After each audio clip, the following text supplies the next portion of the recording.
Today, I'll show you how to reorder tasks in Microsoft Planner. First, open Microsoft Planner in your browser or open your Planner board inside Microsoft Teams. Sign in with the Microsoft account you use for your work or school organization. Now open the plan where you want to reorder your tasks. Once the plan opens, make sure you are in board view.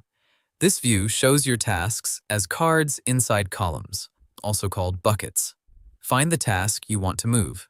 Click and hold the task card with your mouse, then drag it up or down inside the same bucket.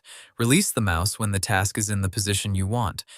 This is the easiest way to change the order of tasks inside one column. You can also move a task to another bucket. Click and hold the task card, then drag it into a different bucket.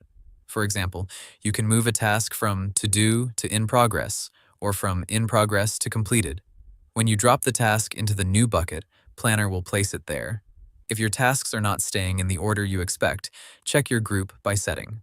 At the top of the board, click Group By. If you want to manually organize tasks by buckets, choose Bucket. If you group by assigned to, progress, due date, or priority, Planner may organize tasks differently. You should also check if any filters are active. Click Filter near the top of the board. If a filter is turned on, some tasks may be hidden, making the order harder to understand. Clear the filter if you want to see all tasks before reorganizing them. If you are using grid view, you may be able to sort tasks by columns like due date, progress, priority, or assigned person.